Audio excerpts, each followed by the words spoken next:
Hello বন্ধুরা, আজকের গল্পটি দেবরকে নিয়ে স্বামী বাড়িতে ছিল আর তো চলো বন্ধুরা গল্পটি শুরু করি। আমি তৃষা, বয়স 25 পেরোল কিছুদিন হল। বিয়ের পর সংসার শুরু করেছিলাম এক শান্ত শহরে। স্বামী অরুণ চাকরি সূত্রে বিদেশে রয়েছেন। প্রথম প্রথম ওর না থাকাটা কষ্ট দিত, পরে একটা নীরব অভ্যস্ততা তৈরি হল। ঘরটা ছিল গোছানো, কিন্তু মনটা যেন এলোমেলো। এই একাকিত্বের ভেতরেই হঠাৎ একদিন আমার স্বামীর ছোট ভাই অয়ন কলকাতা থেকে এলো, লম্বা ছুটি নিয়ে, পড়াশোনার বিরতি। প্রথম দিন যখন দরজায় বেল দিল, তখন বোধহয় দুপুর 2টা।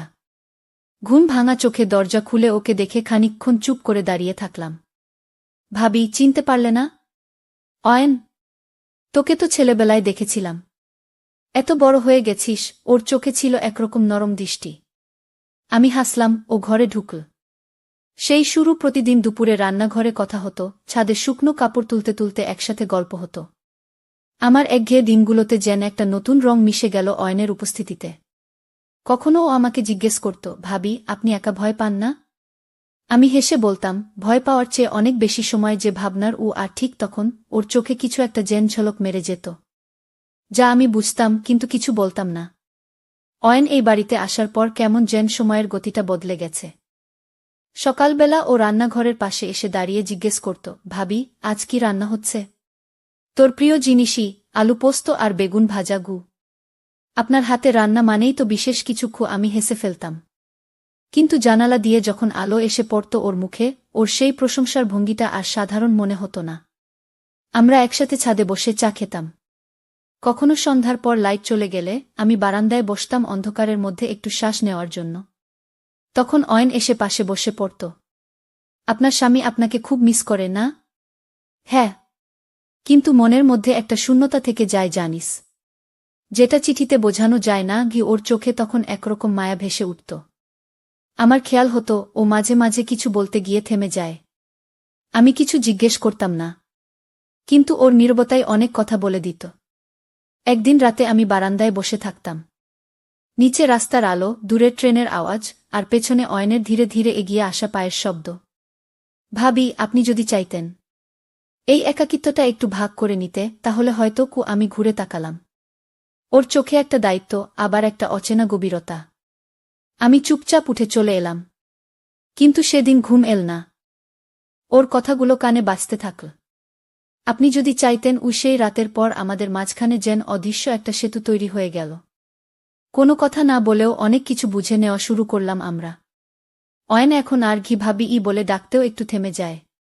আপনি বা কখনো শুধু নাম ধরে ডাকে। আমি বিরক্ত হই না, বরং অবাক হই নিজের অনুভব দেখে। এক দুপুরে সবাই ঘুমিয়ে আমি বই পড়ছিলাম বারান্দায়। হঠাৎ অয়ন এসে বলল, আপনার পাশে একটু বসতে পারি? আমি মাথা নাড়লাম। ওর কাঁধ আমার কাছাকাছি। আমি পাতায় চোখ রাখলেও মনটা অন্য জায়গা ছিল। আপনি কি কখনো এমন কাউকে পেয়েছেন, যার সামনে কিছু না বললেও সব বলা হয়ে যায়? আমি চোখ তুলে তাকালাম। ওর দৃষ্টি নরম, গভীর, অভিমান মেশানো। হয়তো, তবে সেটা একসময় ছিল। এখনকার মতো নয়। আমরা চুপচাপ বসে রইলাম। মাঝে মাঝে চোখে চোখ পড়ছে, আবার সরে যাচ্ছে। তবু সেই নীরবতা, যেটা শব্দ ছাড়াই অনেক কিছু বলে দিচ্ছে। সন্ধ্যায় অয়ন কিচেনে এসে দাঁড়াল। আমি চা করছিলাম। ও চুপ করে পেছনে দাঁড়িয়ে রইল। আজ কিছু বলছো না? সব কথা কি প্রতিদিন বলা যায়? আমার হাত থেমে গেল কিছুক্ষণ। বুঝলাম, আমরা দুজনেই এক সীমার ধারে এসে দাঁড়িয়েছি। পা বাড়ালেই সম্পর্কের গতি বদলে যাবে। কিন্তু কে আগে বাড়াবে পা? বাড়িতে সবাই বাইরে গিয়েছিল, কেউ বাজারে, কেউ আত্মীয়ের বাড়ি। আমি একা ছিলাম দুপুরে। দরজার বেল বেজে উঠল। আমি খুলতেই অয়ন দাঁড়িয়ে। আমি ভাবছিলাম, আপনি একা থাকতে পারেন না, তাই চলে এলাম। আমি অবাক হয়ে একটু হাসলাম। তোমার কি মনে হয় আমি একা থাকতে পারি না? পারেন, কিন্তু আমি চাই না আপনি একা থাকুন। ওর চোখে সেই নির্ভেজাল আন্তরিকতা ছিল। আমি আর কিছু বললাম না। ওকে ভেতরে আসতে দিলাম। আমরা দুজনে সোফায় বসে রইলাম। কিছুক্ষণ টিভিতে চোখ রাখলাম, কিন্তু কারোর মন সেখানে ছিল না। আপনি কি কখনো কাউকে ভালোবেসেছেন, অথচ বলা হয়ে ওঠেনি? অয়নের প্রশ্নে আমি চমকে উঠলাম। হয়তো, কিন্তু তখন সেটা বোঝার বয়স ছিল না। ও ধীরে ধীরে পাশে এগিয়ে এল, খুব স্বাভাবিকভাবে আমার হাতে হাত রাখল। আমারও এমনই একজন আছে, যার সামনে দাঁড়িয়ে আমি বারবার সব বলতে গিয়ে থেমে যাই। আমার চোখে চোখ রাখো সে। আমি আর কথা বললাম না। ওর হাতটা ছাড়িয়ে নিইনি, বরং আলতোভাবে নিজের হাতটা রাখলাম ওর হাতের উপর। ঘরের বাতাসে যেন এক অদ্ভুত নিস্তব্ধতা নেমে এলো। বাইরের পাখির ডাক আর ঘড়ির টিকটিক ছাড়া কিছুই শোনা যাচ্ছিল না। এই নীরব মুহূর্তেই অনেক কথা বলে ফেল দুজন। তারপরের কয়েকটা দিন যেন অন্যরকম কেটেছে। অয়ন প্রায় প্রতিদিনই দুপুরবেলা কিছু না কিছু অজুহাতে চলে আসত। কখনো বই আনতে, কখনো কেবল গল্প করতে। আমি জানতাম এটা নিছক অজুহাত নয়। আমার ভেতরেও কিছু একটা বদলাচ্ছিল। ওর প্রতিটি উপস্থিতি, ওর সহজ হাসি, ওর মৃদু স্পর্শ, সব যেন একটা অনুচ্চারিত চুম্বকের মতো আমাকে টেনে নিচ্ছিল। একদিন বিকেলে জানালার পাশে বসে চা খাচ্ছিলাম। অয়ন এসে আমার পাশে বসল। হাতে ওর ক্যামেরা। আপনি জানেন, আলো যখন এভাবে মুখে পড়ে তখন মানুষকে অনেক বেশি সুন্দর লাগে। আমি একটু হেসে তাকালাম। ও ক্যামেরা তুলে আমার ছবি তুলল। এই ছবিগুলো শুধু আমার জন্য। কোথাও শেয়ার করব না। আপনি জানেন, আমার অনুভবগুলোও কেবল আপনার জন্য। আমি কিছু বলিনি, শুধু তাকিয়েছিলাম। ওর চোখে তখন আর কোনো দুষ্টুমি ছিল না, ছিল এক গভীর ভালোবাসা, এক নির্ভরতা। সেই মুহূর্তে মনে হচ্ছিল আমরা কেউই কিছু বলার প্রয়োজন বোধ করছি না। আমাদের মাঝের নীরবতাই যেন হয়ে উঠেছিল সবচেয়ে বড় ভাষা। তখন হঠাৎ একটা প্রশ্ন করলাম আমি, তুমি জানো তো এ সম্পর্কের কোনো নাম নেই? অয়ন মৃদু মাথা নাড়ল। জানি, কিন্তু অনুভবের তো সবসময় নাম লাগে না, তাই না? আমাদের চারপাশে তখন সন্ধ্যার আবছা আলো। বাইরের পাখিরা নীড়ে ফিরছে, কিন্তু আমাদের হৃদয় দুটো যেন ধীরে ধীরে একে অপরের ঠিকানা খুঁজে পাচ্ছে। দিন গড়িয়ে যাচ্ছে। প্রতিদিন দুপুরের আলোয়, বিকেলের হাওয়ায়, সন্ধ্যার নীরবতায় আমি আর অয়ন একে অপরের উপস্থিতি অনুভব করতাম। কোনো দায় ছিল না, কোনো দাবি ছিল না, ছিল কেবল নীরব এক বোঝাপড়া।